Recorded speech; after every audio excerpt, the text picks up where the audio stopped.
Welcome back mga kaaldab. Ito na naman po ang inyong lingkod, si Mr. Destiny. At magbibigay po tayo ng pinakamainit na update po ngayon sa social media. Ito po yung sinasabi ko mga kaaldab na live nga po si Alden Richards at si Maine Mendoza sa Bingo Plus mga kaaldab. Marami tuloy nagtatanong, marami nagko-komento na napakaganda rin po ng photos Pansin nyo mga kaaldab na iginit na talaga. Dati nauuna si Piolo Pascual, di po ba?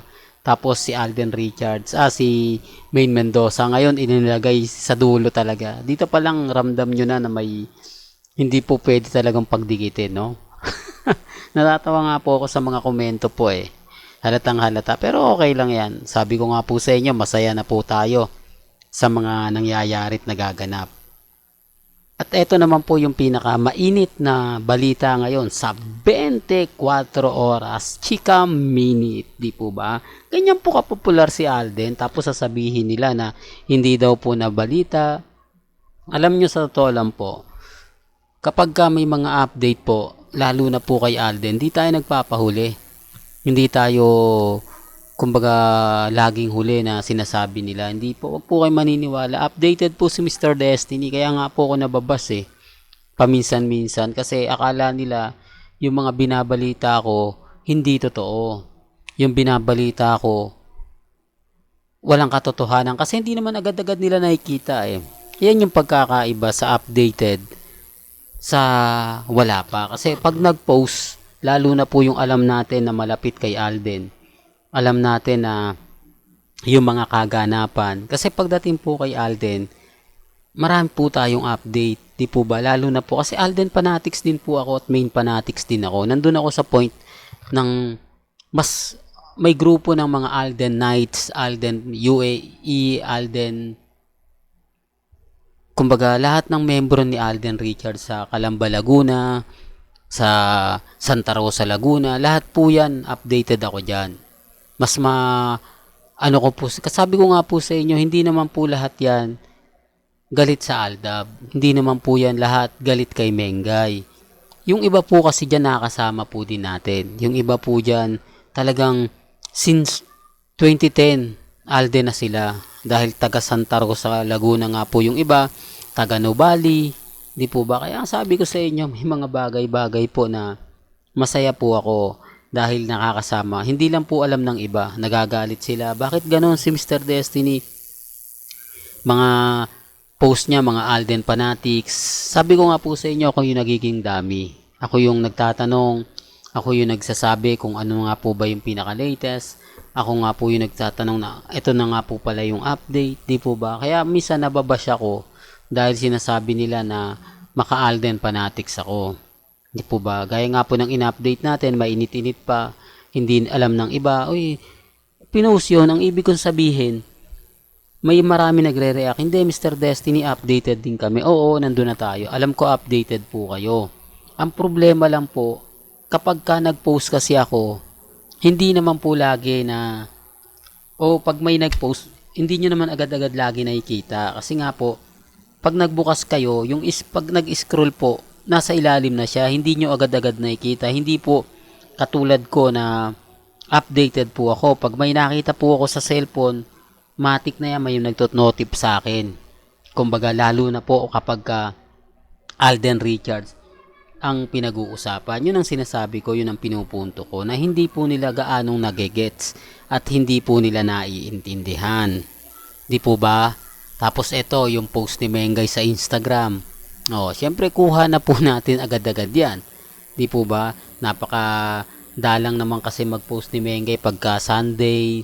Di po ba? At eto na naman po yung lagi kong sinasabi at lagi kong pinapaliwanag. Bakit nga po ba? Ibig kong sabihin, ang daming ipopost. Bakit eto na naman yung post ni Mengay?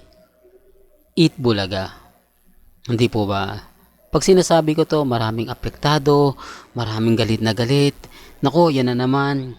Totoo naman po Dapat ang ina-update ni Mengay, yung galawan nila ni Congressman. Yung sinasabi ni Ebyang na ipapatotohanan niya. Hindi Ang layo Di po ba? Pero gaya na sinabi ko, hindi naman po tayo namimilit. Di po ba? Dito sa channel ni Mr. Destiny, kung ano lang po yung latest mga kaaldab, yun lang naman po yung binabato ko. Yun lang naman po yung sinasabi ko. Yun lang naman po yung lagi kong gustong iparinig sa inyo. Kaya nga po ako nababash eh. Hindi po ba? Ang problema lang po, yung mga dumadaan sa channel natin, hindi naman babalik yan eh para sabihin, ay oo, Mr. Destiny, totoo yung sinasabi mo. Hindi yan. Kapag may nasabi na sila masakit at maanghang, aalis na yan. At yung mga iba naman po na hindi alam, tapos galit na galit sa akin, papabor sila. Oo, fake news yan. Wala naman ako nakita, wala naman ako nabasa eh. Hindi po ba? Hindi na, kumbaga magtutuloy-tuloy na yun. Pero kapag ka may nakakita na, dun lang magre-react. Pero pag may Aldab Nation nakakampi sa akin, ang sasabihin ng Aldab dun sa post, tama yung sinabi ni Mr. Destiny, nakita ko yan. May magre-react agad-agad. Naku, hindi, fake news yan. Di po ba? Ano yan, troll lang yan ni Mr. Destiny. Baka si Mr. Destiny rin yan, ginagamit niya lang yung ibang account. Di po ba? Diyan na ipapasok yung binabayaran. Diyan na ipapasok na kulto lang kasi yan eh. Di po ba? Kung ano-ano na po yung sasabihin at kung ano-ano na nga po yung ibabato nila sa akin. Kaya nga sabi ko sa inyo, nalulungkot tayo kapag may mga ganyang balita. May mga kaganapan na talagang mapapaisip din po kayo. Di po ba? Kaya nga sabi ko sa inyo, relax lang. Kampante lang. Di po ba? Hindi lahat po ng nanonood sa atin papabor. Hindi lahat gusto po yung mga kaganapan. Po ba? Pero sa totoo lang po, mga kaaldab, ako, nalulungkot ako kapag nakakabasa tayo ng hindi maganda. Lalo na po pag ang pinag-uusapan, si Mengay at Tisoy. Kaya nga sabi ko sa inyo, tignan nyo yung mga update. Doon malalaman nyo kung sino nga po ba talaga yung nagsasabi ng totoo o fake news lang. Di po ba? Kaya katulad ko mga kaaldab, ang dami nating alam. Ang sasabihin nila, yan si Mr. Destiny, maraming ano yan, kumbaga sinasabi pero hindi naman totoo. Hindi po ba? Kaya sabi ko sa inyo, relax lang po tayo. Kampante lang. Malay nyo, bukas sa Makalawa, di po ba? Tayo yung pinag-uusapan. Tayo yung laging ganito. Tayo yung laging ganon. Di po ba? Sa dami ng mga nakukuha nating update. Kaya maging kampante lang po kayo. Di po ba? Gaya nga po ng video na to, o ng photos na to, natatawa talaga ako mga kaaldab. Grabe, no? Kakaiba. Si Mengay nilagay sa gilid. Grabe. Tapos hindi si Piolo, tapos si Mengay. Halatang halata eh. Pero okay lang po yan. Ang importante lang naman po, yung update natin ngayon. Baka sabihin na naman ng iba, keso ganito, keso ganon. Di po ba? Kaya sabi ko sa inyo, relax lang. Pagsapit po ng March 1, tignan natin kung ano nga po ba yung mangyayari.